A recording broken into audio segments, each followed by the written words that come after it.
Hey, good evening, all, and welcome to PJs with PJ, Pajama Talks with Pastor Jeannie. I am Pastor Jeannie Sortland, and I serve the United Methodist Congregations of Kensal and Wimbledon, North Dakota. And I am glad that you're joining me tonight, even though I'm going to be talking about something that has just been plaguing me today. Some of you may have seen the video of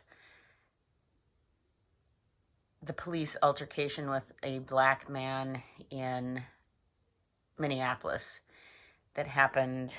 I'm trying to look at the date because I currently don't know what day it is. Yesterday. And the police officer's knee was on the man's neck, and his air supply was cut off, and he lost his life. And I try to be very supportive of law enforcement. I cannot imagine what goes through your mind when you are putting your life on the line every day for your work. And sometimes you make split-second decisions, and in the emotion and the panic of the time, you may use excessive force to control the situation.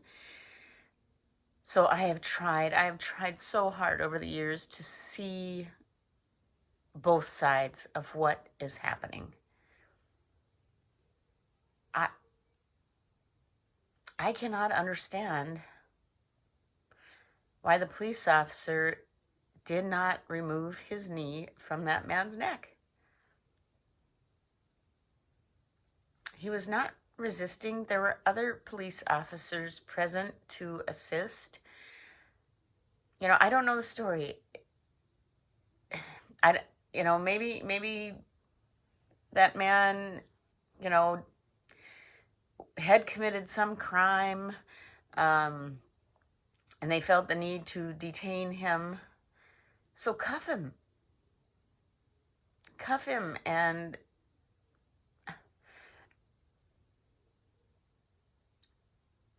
my 10-year-old daughter's best friend, one of her very best friends, a best friend for her whole life, is a black boy.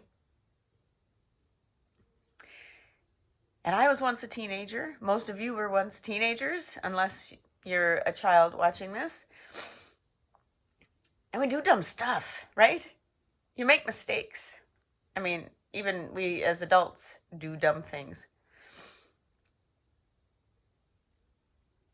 When Tylee is hanging out with her friend as they're teenagers and they get into trouble, how will her best friend be treated? This incredible child. I mean, this kid is amazing. I have just been in love with him since my dear friend told me that she was going to be blessed with being able to adopt him.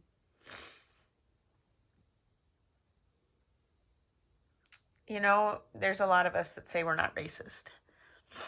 In fact, I have argued with members of my own family because I do believe that we all carry a measure of racism.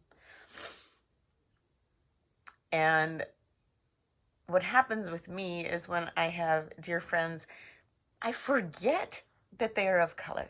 I remember when I was in high school and somebody asked me, if I had any black friends. I'm like, no. Well, one of my good friends was black, but I just kind of had forgotten.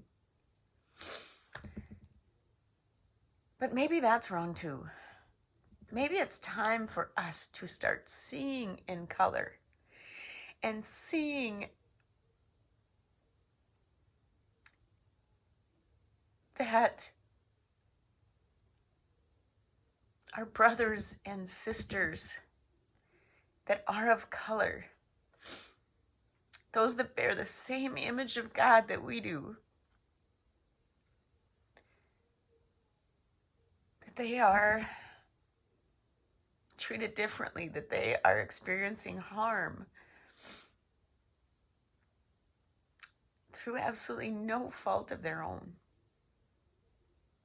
And I mean, granted, yeah, sometimes it's because someone has committed a crime. But you know what? There are lots of white people that commit crimes. And it just doesn't seem that we're seeing the incidences of police brutality. So it's just something for us to think about. Like I said, I try to always think there are two sides to every story. And so I am searching hard right now for the other side to this story. Because what it looks like on video is horrific. And all of those that call ourselves Christian should be concerned about what is happening here. So anyway, kind of heavy tonight, but so is my heart. And so I pray that we have an awakening. Thanks for joining me tonight. Bye-bye.